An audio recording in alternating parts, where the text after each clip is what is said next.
আমরা সময় লাগবে, আমাদের তো সময় দিতে হবে। এই সময়ের ব্যাপার, এখানে সময় নাই। মৌলভীবাজার জেলার পর্যটক ও প্রবাসী জনগণের সুবিধার্থে কমলগঞ্জ উপজেলার শমশেরনগরে অবস্থিত বিমান বাহিনী এই ঘাঁটির একটি অংশে একটি ছোট বেসামরিক বিমানবন্দর স্থাপনের জন্য আমি বেসামরিক বিমান পরিবহন ও পর্যটন মন্ত্রীর উদ্দেশ্যে এই জরুরি জনগুরুত্বপূর্ণ নোটিশটি প্রদান করছি। আপনাকে ধন্যবাদ মাননীয় স্পিকার। মাননীয় সদস্য, আপনাকে ধন্যবাদ।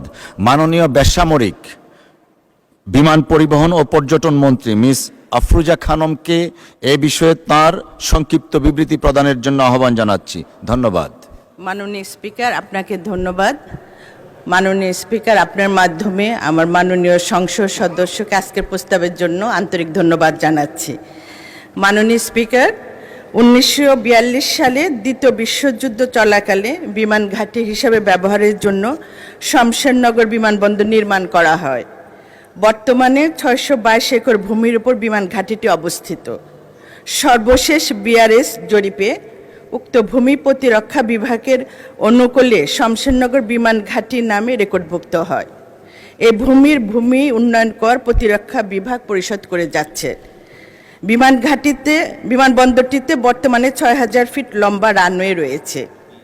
বাংলাদেশ বিমান বাহিনী উক্ত ভূমি বর্তমানে বিমান ঘাঁটি হিসাবে ব্যবহার করছে। উক্ত ভূমিতে বিমান বাহিনীর একটি recruiting training school, MT training mess, BAF officers mess, মসজিদ, বিএএফ শাহিন কলেজ সহ বিভিন্ন অবকাঠামো ও স্থাপনা রয়েছে।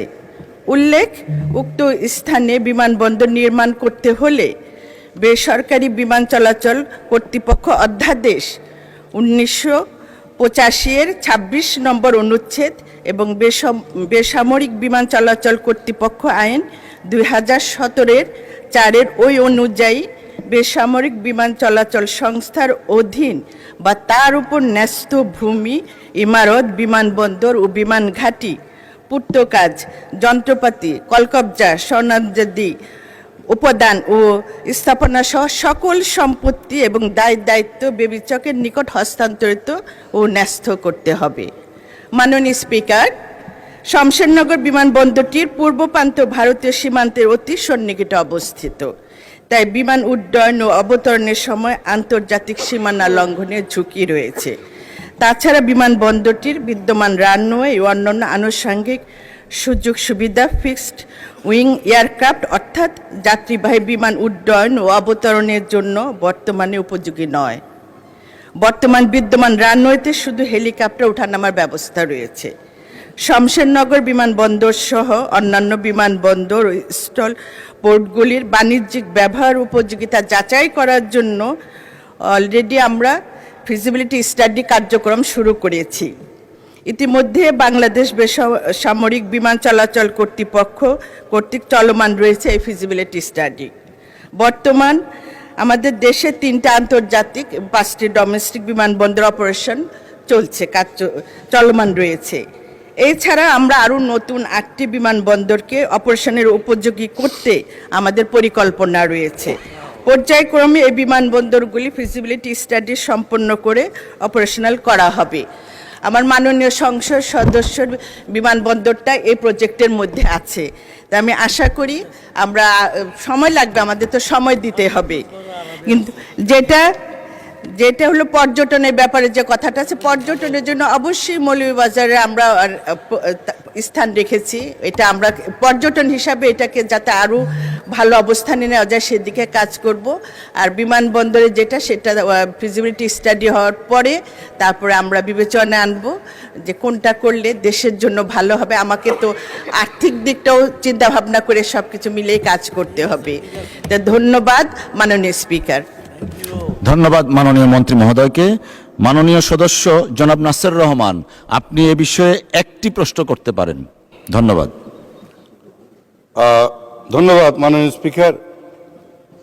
মাননীয় মন্ত্রী যে বক্তব্য দিয়েছেন, আমি বিনয়ের সঙ্গে তার সাথে একটু ডিসএগ্রি করতে চাই।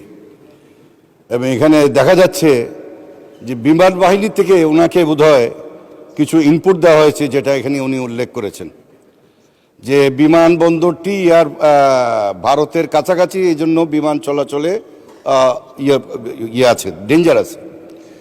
মাননীয় স্পিকার, পাকিস্তান আমলে 1948 সাল থেকে 1971 সাল পর্যন্ত যে পাকিস্তানের সাথে ভারতের চরম বৈরী সম্পর্ক ছিল, সেই সময় প্রতিদিন পিআইএ ফ্লাইট এই শমশেরনগর এয়ারপোর্টে পরিচালনা হতো। সেখানে তখন তো বিমানে বা এয়ারপোর্টের বা ইন্ডিয়ার বর্ডারের কাছে এটা কোনো ইয়ে ছিল না। এবং মাননীয় স্পিকার, আপনি হয়তো জানেন, আগরতলা এয়ারপোর্টটি একেবারে বাংলাদেশের বর্ডারের উপরে, একেবারে বর্ডারের লাইনের সাথে, একেবারে এক রানওয়ের এক মাথা বর্ডারের সাথে লাগানো। এমনকি ওদের যে লাইট পোস্টগুলি পরবর্তীতে হাসিনা সরকারের সময় বাংলাদেশের জায়গা থেকে ইয়ে করে নিয়ে লাইট পোস্টগুলি লাগানো হয়েছে। তো বিমান বাহিনী থেকে ওনাকে যে ইনপুটটা দিয়েছে এটা কিন্তু সঠিক না, যে এটা ইন্ডিয়ার কাছাকাছি আছে এবং পাকিস্তান আমলে তো এটা ব্যবহৃত হয়েছে, 1 নম্বর। 2 নম্বর হলো, ওখানে জমি হলো মোট 804 একর। মাননীয় সদস্য, দয়া করে সরাসরি একটা প্রশ্ন করে ফেলেন, স্টেটমেন্টে না যায়। আমি প্রশ্ন আসছি, ওনাকে কিছু জিনিসটা আমাকে একটুখানি ইয়ে করতে হবে, যে 804 একরের মধ্যে বিমান বাহিনীর কাছে আছে 622 একর। তো বাকি জমিগুলি কোথায়? বাকি আর বিমান বন্দর স্থাপন করার জন্য তো এত বড় জায়গা প্রয়োজন নাই। আমি মাননীয় মন্ত্রীকে ইয়ে করতে চাই যে সময়ের ব্যাপার, এখানে সময় নাই। সময় যদি দেন, আমাদের মৌলভীবাজারে পৌঁছানোর মতন একমাত্র সড়কপথ যেটা এখন আপনার 6 লাইন সুপার হাইওয়ের কাজ চলছে, সেখানেও এখন 4 ঘন্টা রাস্তা 6 ঘন্টা 7 ঘন্টা লাগে। তো এই বিমানবন্দরটা ওনারা যদি একটু দেখেন, যেহেতু রানওয়ে অলরেডি এক্সিস্ট করে, সেটা একটু প্রায়োরিটি বেসিসে মাননীয় মন্ত্রী এটাকে করতে পারেন কিনা আমি ওনাকে সনির্ভর অনুরোধ করব। ধন্যবাদ মাননীয় সদস্য। মাননীয় মন্ত্রী, মাননীয় মন্ত্রী উনি প্রশ্ন করেছেন যে একটু তাড়াতাড়ি করা যায় কিনা। মাননীয় স্পিকার, আপনাকে ধন্যবাদ। আমার মাননীয় সংসদ সদস্য তাড়াতাড়ি করতে বলছে। তাড়াতাড়ি তো আমরা চাবই, আর আমাদের মাননীয় প্রধানমন্ত্রী তো চাচ্ছেন যে যে কোনো কাজ যাতে আমরা তাড়াতাড়ি করতে পারি।